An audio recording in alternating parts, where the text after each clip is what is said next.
Thank you so much for joining us on this week's Good News. We are sitting down with Michelle Watts over at One Acre Cafe, and she's here to talk about all the good that you all are doing right now for the community.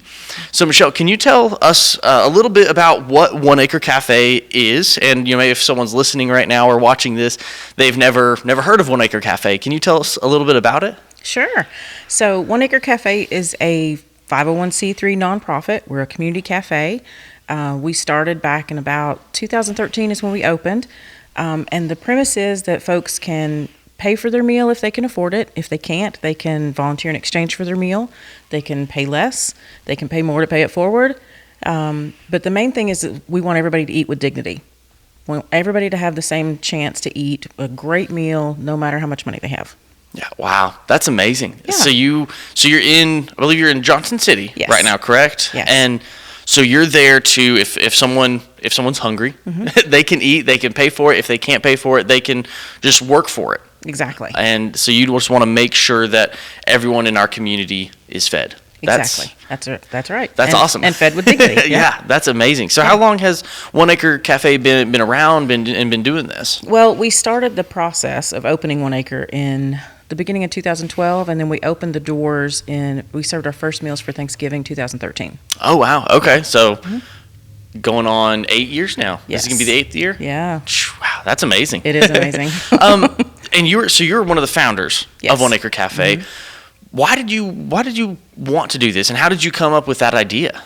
Well, I didn't. Jan Orchard, who was the other founder, there were 4 of us total, Beverly Jenkins and Brian Orchard, which is Jan's son. Okay. But Jan came to us with this idea. She had seen something in a article in a magazine, about an organization called One World Everybody Eats, and a lady named Denise Soretta had a cafe similar to this in Salt Lake. And she was going around and helping other communities start one of these cafes. So Jan said, hey, we've got a problem in our area. Let's do something about it. And she brought the rest of us on board, and we just kind of followed along with her and helped her fulfill her dream. So that's awesome. Yeah. That's so cool. And so you've now been involved since 2013. Yes. Okay. So what does a day look like now at the One Acre Cafe? Since you've been doing this for quite a long time, what's this look like? Well, right now it looks very different because of COVID. True, that is true. So let me tell you what it normally looks like. Normally, we're a full-service restaurant. Okay. And somebody just comes in, and they can come in. We have people seat them, or they can choose a seat. We have what we call community tables. We have 3 large community tables where people can come in and, say you come in and sit down by yourself, and then maybe I come in later and sit down, and we just have lunch together. And you can bring a friend, make a friend, you know? But it's a full service. You get a menu, you get to order whatever you want, and then once you're finished, you settle up at the cash register, whether you're making a donation or making arrangements to volunteer in exchange for your meal. Okay. So now during COVID, it's a little different. Yeah. The dining room is still closed. Okay. We are serving people outside. We're just doing takeout. So we leave our doors wide open. We just have a table out front. People can come in and ask for a meal. The majority of our meals right now that we're serving are free. Okay. About 94% of the meals that we serve are free meals right now. Okay. Where before it was about 50%. So how do you do that? If you're 94%, where's this money coming from? We rely very heavily on the community to support itself. Oh, okay. Yeah, we are completely community funded. We don't ask for state and federal funds because we feel like the community should be responsible for itself. Yeah. And so we rely on them heavily for food donations, monetary donations, donations of supplies, and, God provides. Yeah. So that's it. That's amazing. Yeah. Now, something that our listeners might be thinking about right now is because of, what you're trying to do and making sure everyone's fed, there could be some stipulations of, I don't know if I want to take my family here. Right. Is this going to be, not just safe, but is this going to be like a nice restaurant? What would you say to them, for those that are, if they're just now hearing about this and haven't actually went there, right. What their thoughts are? Well, during normal times, yeah, of course. When you walk in, you would never know that we were not just a regular run-of-the-mill restaurant, a very nice restaurant. It's decorated beautifully. It's a very homey environment. Yeah. The food is excellent. We have a great chef, and The food is prepared fresh every day. Our menu changes every day. Yeah. We follow all the same health department rules and all the regulations that any other restaurant does, and it's just a great environment for everybody. Yeah. So you really push that, everyone can dine with dignity. You Exactly. want everyone to feel the same, whether you're coming in and you're, on a date with your spouse, Yeah. and you want to have just an amazing dinner or lunch, or, you're hungry and you want some food. Yeah. You want to make sure that everyone can have that. Yeah, and on any given day at that community table that we're talking about, there may be someone that came in straight off the street, that was hungry, sitting with an attorney or a doctor or, a family of 4 or 5. Yeah. It's amazing to see. That's awesome. Yeah. I love that. Now, I'd like to get a little bit behind the heart behind this. I see you're tearing up a little bit right now. Yeah. I would love to hear some stories of lives that have been impacted. And Forgot to warn you, I'm a crier. It's okay. And just your heart behind all this. Yeah. So we could tell you a lot of stories. During times that we're open, like I said, it's amazing to see the interaction with people, to see the folks that are making new friends that they may not have talked to on the street if they had seen them before. So, the connections are made, things happen, people find housing, people find clothing, people find the resources that they need by being in community with each other. Yeah. So, although we're there to feed people, we're really there to build community. That's what we are hoping to do, is just to, like I said, make sure that everybody understands that we're responsible for each other, that's the only way that we can survive this big, mean world, is just to take care of each other. So during this pandemic, we've seen a lot of folks that we wouldn't normally see. We fed a lot of people that are straight off the street. We fed a lot of people that are living in their cars, a lot of people that have been laid off. There was one family that came in, a family of 3 that are living off of $700 a month now, because the father got laid off. I got a minute. It's okay. Take your time. This is why I said, are you going to edit? Let's see. So also during the pandemic, we fed a lot of children. Yeah. Oh, man, I'm sorry. It's okay. It's okay. Give me just a second. Take your time. Okay. It's a good thing I'm looking at you instead of that one. Okay. All right. So during the pandemic, we've seen a lot of different people. We've got some friends that have had things stolen, and we've been able to reach out to the community and get those things back for them or find them new things. We have helped to coach and counsel people, and we have just been friends to people that we hadn't seen before. So although the pandemic is a very bad thing, it's brought a lot of people to us that we wouldn't normally have seen. It's brought a lot of new friends. And it's introduced us to a lot of folks, other resources in the community also, where we have been able to band together with other nonprofits and work together to make sure that the needs are met of the folks in our community. So that's amazing. Yeah. I love that. Yeah. So now with our listeners and viewers right now, that maybe have never heard of One Acre Cafe, where are you guys located in Johnson City? How can they find out more? Or maybe they're like, hey, this season has actually been a season of blessing financially for us, and we want to give back to our community, and they want to partner with you. What are some ways for them to do that? Well, first, we are at 603 West Walnut Street, which is right next to the old mill that they're renovating in downtown Johnson City, right down the road from Firehouse Restaurant, who's also a big supporter of the cafe. Thanks, Tom. But ways that people can help, they can go to our website. We're building a new one right now, so please overlook the old one. But go to our website. You can click on donate. You can donate financially if you have produce that you would like to donate, or fresh eggs, meat. There are lots of ways that you can donate that way. We always need takeout containers right now. We have an Amazon wish list. There's also a link to that on our website. Okay. We are slowly taking in more volunteers. We've been operating on a staff of 4 or 5 people during this pandemic, just for safety. But we are slowly letting more volunteers back in. Okay. So that's another way that you can help out, Yeah. So there's a lot of ways that you can contribute. Definitely. Okay. Yeah. And I'll put a link to these, so the website and everything. I'll put a link in the video. So Okay. if you're listening right now and not watching, you can come to just WCQR on YouTube, and the links and everything will be in this description here. Now I'd like to hear more. So you said you have a staff of like 4 or 5 people. Yeah. How has that been? Trying to do everything for the community, trying to help out. Hard. Yeah, to say the least. Exhausting. Yeah. But we're grateful also. The community really has rallied around us during this time, and they have just been so supportive financially, and just, every day we're getting packages, from UPS and the Postal Service where people are delivering stuff to us. Yeah. People knocking on the back door saying, "Hey, I got all this canned goods. Can you use that?" Those kind of things. So we have been really blessed during this time. But it has been hard. It has been hard physically and emotionally.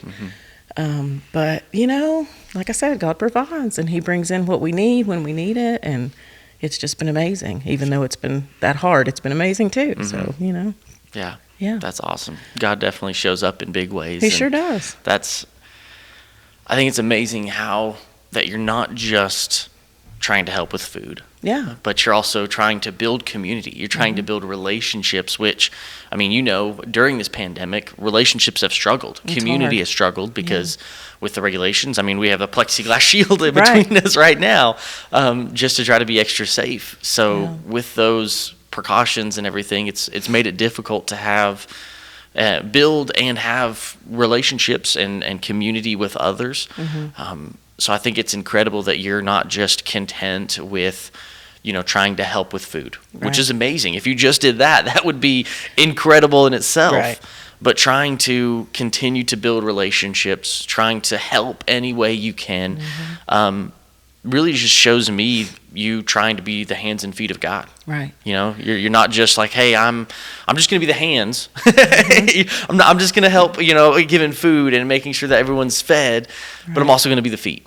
I'm also going to be going to these people. I'm also going to be trying to build this community, trying to build those relationships. Yeah. That's amazing. Well, and it really has been amazing for us because, we always did that inside the cafe, but trying to think of creative ways to do that outside the cafe has been very challenging. But, there's many days we just stand outside and just chat with these folks and sit down beside them and have lunch with them and talk to them while they're eating, just to make sure that they're okay, that make sure they have a mask and have hand sanitizer and all the things, gloves and boggins and hot hands and, just anything that we can think of that they might need, we're giving it to them right now. And if we don't have it, we're pointing them in the right direction of all the other great nonprofits in our area that are also trying to take care of them. That's awesome. That is so cool. I love hearing that. Now, I'd like to, I know I already asked this question a little bit, but I would like to hear of a story that you have. Here we go again. I know. I'm sorry. It's okay. A specific one. You don't have to name names or anything, but a specific recent story that really just that just has been on your heart lately. That you've been able to see. That you've been able to be a part of. Really seeing God show up. There are so many of those. We had a guy that, and you can go to our Facebook page and see pictures, and you can see lots of stuff, but I won't mention names, but most people in Johnson City know who this person is. Yeah. We had a guy that his guitar was stolen in his homeless camp, and his guitar really meant a lot to him. And so we had a former volunteer that reached out and said, "Hey, I've got a guitar, but it needs strings." So somebody else was able to put strings on it, and somebody else supplied a case. And so it was just amazing how it all came together, just to give this guy his guitar back, And so it's pretty amazing when stuff like that happens. And those kind of things happen every day, And this gentleman, even while he didn't have his own guitar, he's sitting there trying to help somebody else fix their guitar while they're sitting there eating lunch. So he's still giving to others even before he'd received anything, And it's just a great community like that, how we all just take care of each other. The thing about the cafe is that it's there to help people get back on their feet and to show them that they are loved and they're cared for. And we had one family that came in specifically for our Kids Eat Free program. By the way, we feed kids every day for free. Oh, wow. Okay. Even when we're open. Just one more thing. That's awesome. Yeah, that started as a summer program, and we just said, hey, kids are hungry all the time, Yeah. so they're going to eat free all the time. That's true. I you have know? 3 of them. So, but the family was coming in specifically because they had several kids, and that's the only way they could afford to go out, was the Kids Eat Free program. Wow. But then they came into some money. Mom went back to work. A lot of things changed. And so now they send us regular donations constantly, It's just the way it works. That's amazing. Yeah. That's awesome. It's just an amazing place. Mm-hmm. Yeah. I do want to touch on that too. I'm married. I have 3 kids. And financially that can be difficult. Yeah. Trying to eat. I mean, right now my wife and I have been blessed this season. But there was, when we had our first and second kid, it was very difficult. And a date night or anything was next to impossible. Yeah. So that really hit with me because having that ability to be like, hey, let's go have a lunch, and maybe we can't afford all of it, right. Maybe we can afford some of it, and being able to do that and spend that time with your spouse, especially during this time that has been extra stressful, that's huge. It is. That is absolutely huge because kids take all your time. I love them, but they take your time, and it can be, kids can be very difficult on your relationship. Absolutely. They can. They're amazing. Don't get me wrong. Oh, no. I have one. I know. but it's hard trying to take care of them, and virtual school right now. You're now have them 24 hours a day, 7 days a week. Yeah. And Thankfully, mine's pretty self-sufficient. She's a teenager. Oh, so. that's nice. That's nice.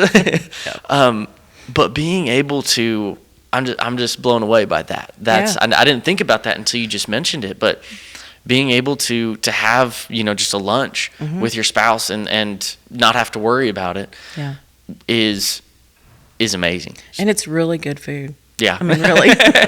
And that's one of the other things that's so cool about the cafe is that when people bring in their kids, especially lower income people, they may not have access to all of the awesome things that we serve, like a kale salad. They may not have ever tried it, and they may go, ooh, kale. But we get to bring them in and say, hey, just taste it. Just take a little taste of it and see. And then, they come back and they start eating these great things that, we hide vegetables and stuff. We make butternut squash mac and cheese, that kind of thing. Oh, there we go. There's so many great things that Chef Holly serves, and it gives kids an exposure to things that they might not normally get. Yeah. So it's just really awesome, and it's a safe place to try it because if they don't like it, fine, you don't have to eat it. But please try it. That's amazing. Yeah, I love it's a great place. That's so cool because combining all of that is, it blows me away that you all are able to do all that, provide amazing food. Yeah. Be able to provide if you can't afford it. That's okay. It's okay. If you can't afford it, great. If you can afford it and give back, do that. That's awesome. Pay it forward. So that's amazing. So if you're listening right now, One Acre Cafe, it's on Walnut Street. West Walnut Street. So make sure you check them out.